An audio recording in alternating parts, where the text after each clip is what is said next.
So my name is Nurse Brady. I'm going to be looking after you today. Can I just confirm your name and date of birth? My name is Kamal Huggins, November 21st, 1996. So I'm just going to close the curtain here, ensure some privacy for you. All right, so the first thing we're going to start with is the oxygen saturation. What we use is something called a pulse oximeter. That would go right onto your index fingers to test how much oxygen is actually circulating in your body. Ideally, we want to see a percentage of 97 to 99% of oxygen saturation. That means that you're healthy. So the first route that we're going to take for temperature would be oral temperature. So with that, we will use a glass thermometer and we'll just shake it down to 35.5 degrees Celsius. We'll ask the patient to open their mouth and then we'll ask them to lift their tongue. Perfect. And then we'll place the probe right underneath and then you can close your lips. So you would leave the thermometer in for 3 to 4 minutes if the patient is afebrile, which means that they don't experience any symptoms, or you would leave it in for 8 minutes if they are experiencing symptoms. A normal oral temperature would be 35.8 to 37.3 degrees Celsius. Another route would be axillary. So that is right underneath the armpit. We don't normally do it for adults as it would be a very sensitive procedure and it might overestimate their temperature. But if we were to do it, we would just place the tip just right underneath their armpit there and telling them to close,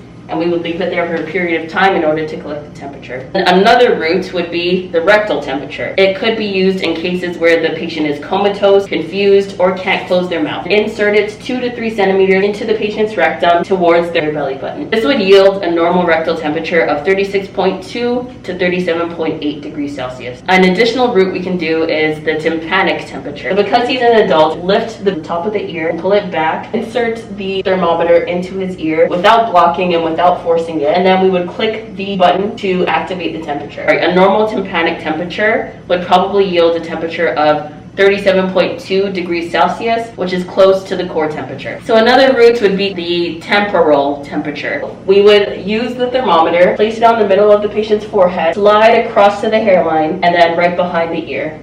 The normal temporal temperature would be 35.5 to 36.7 degrees Celsius. Next, we will do heart rate. Do I have your permission to touch? Yes. Place these 3 fingers along the radial pulse at the base of his wrist here. Now we feel for the pulsations. If the rhythm is regular, you count for 30 seconds and then you multiply by 2. And if the rhythm is irregular, then you count for a full minute. A normal heart rate would be 50 to 95 beats per minute for an adult. Normal rhythm would be an even tempo of pulsations. I detected 2+, which is a normal course of pulsation. So next we will do respirations. So you would just watch their chest, make sure that they're relaxed, watch for the rise and fall of their chest as they breathe. So you would want to count for 30 seconds or 1 minute if you notice anything abnormal. So because he's an adult, his normal respiration rate should range between 10 to 20 breaths per minute. Keeping in mind that 1 inhalation and 1 exhalation is equal to 1 breath. Are you in pain today, sir? Yes, I am. So I just want to ask you some questions regarding that, okay? But these answers that you give me will remain confidential. It'll just be shared between me and your assigned physician, okay? So I would like to know, when did your pain start? Last week. Is it relieved with rest or is it worsened by movement? When I move too quickly, it starts to hurt. How does this pain feel? Like a sharpshooter pain. So because it's sounding like chest pain, I'm not going to ask about radiation because of course you would just feel it in your chest. On a scale of 1 to 10, 10 being the worst chest pain that you feel, where would you rate yourself on the scale? 7. Any previous treatments that you've tried in the past that work? Over-the-counter medication. And is this a constant, dull, or intermittent pain? It lasts 5 minutes, then it'll go away. Where do you think this pain came from? I'm not exactly sure when it started. And what's an acceptable level that you would like to be at today? Like a 4 or 5. Because he reported chest pain, we would proceed with a respiratory assessment, inspect his chest, and palpate his back, percuss, just to look for the signs of resonance. I would also auscultate, so I would listen to his breathing sounds. Have your client sit with their feet flat on the floor. They have to be relaxed, and they have to have their arms supported at heart level. Palpate for the brachial artery. Center the cuff just an inch above that brachial artery, ensuring that the cuff is appropriate to the client's arm size. And then you will proceed to pump. Ensure that it's locked. Make sure you're watching the dial there. And you're just going to pump until you no longer feel that radial pulse.